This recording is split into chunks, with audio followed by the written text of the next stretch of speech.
Hey guys, it's Sunday in here in the shop, and I decided I'm going to start working on the Cobra. I've got the old engine over here pulled out from the corner. I took the valve covers off last night while Brad was over here, and I need to go get the new engine. It's a stock long block is what it is, but it's got head studs and oil pump gears.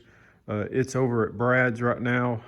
Before I go get it, I'm gonna go ahead and take the balancer and front timing cover off of this one and the oil pan, because I'm gonna be putting the front timing cover and the oil pan on the new motor.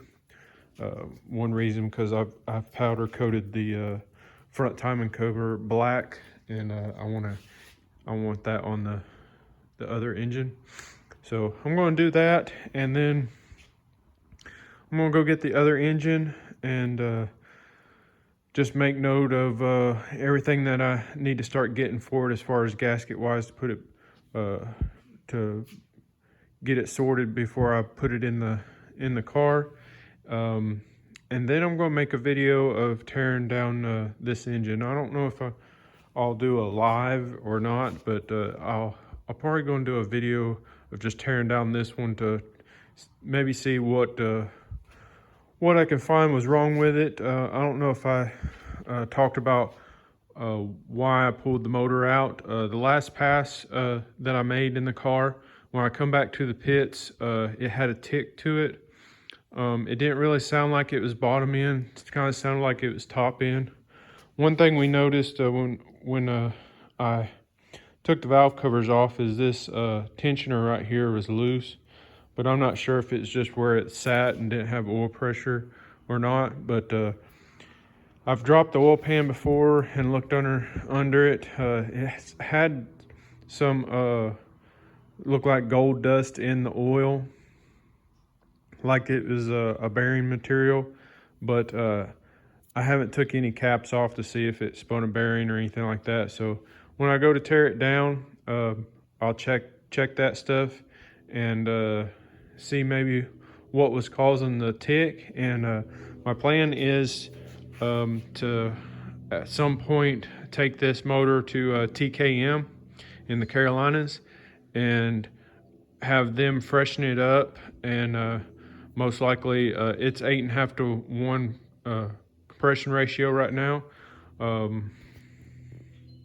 Most likely I'll have it bumped up to 10 to 1, 11 to 1, whatever they would recommend. Still going to be on E85 and stuff, so I'll get their advice on that, but it's probably going to stay stock cams, and I may end up changing the rods if they advise it. So we'll get into that once we get closer to actually taking it to them. And this motor is actually going to be going in my coupe car at some point. I can't tell you how quick this deal is going to happen. This motor's been sitting in the corner for almost 3 years now, so don't expect it to happen overnight. If you start liking my videos, sharing, get subscribers up, view count up, start making me money on YouTube, then hey, it might go faster. But for now, it's no priority, so it'll happen when it happens. But for now, I'm going to start taking the front cover off and the oil pan off and get it ready to be put on the new motor.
Okay, so you can see in the time lapse, I got the oil pan off, time cover off. You see me looking around in the oil pan. This is what I've been looking at. Now, some of it looks like brass, which I imagine is copper from a bearing, but that big chunk right there is not magnetic. It's aluminum. So I'm not sure what that came from.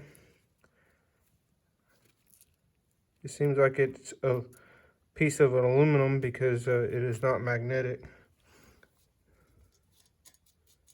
But I picked up some pieces with the magnet and wiped them on the rag, and they're like a brass looking color, so I figured it's probably copper from from bearings.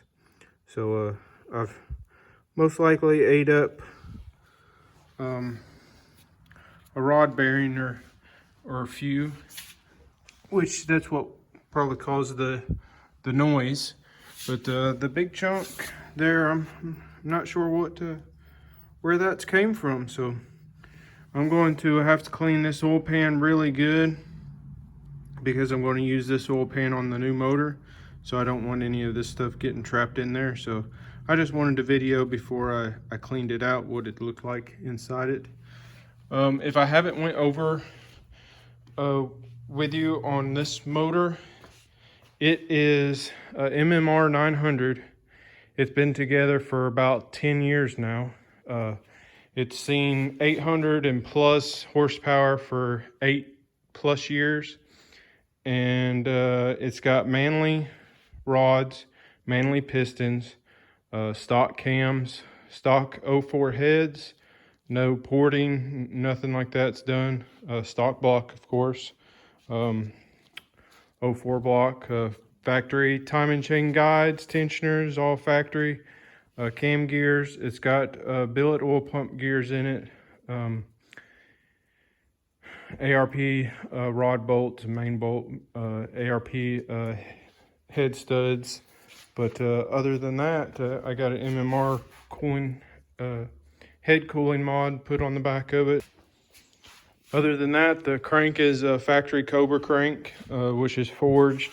And like I said, it's got Manley rods and pistons, H-beam rods in it. Yeah, it wasn't really nothing special. It could handle, I think it's rated for, I think it's a MMR 900, so it's rated 850, 900 horsepower. And it was 900, 1,000 horsepower there towards the end when it had the turbo, when it was in my car. I turned it up to, it seemed about 25 pounds a couple times on the street, but never at the track. The track's only seen about 21, 22 pounds. So like I said, we'll make a video disassembling it. I may go live when I disassemble it.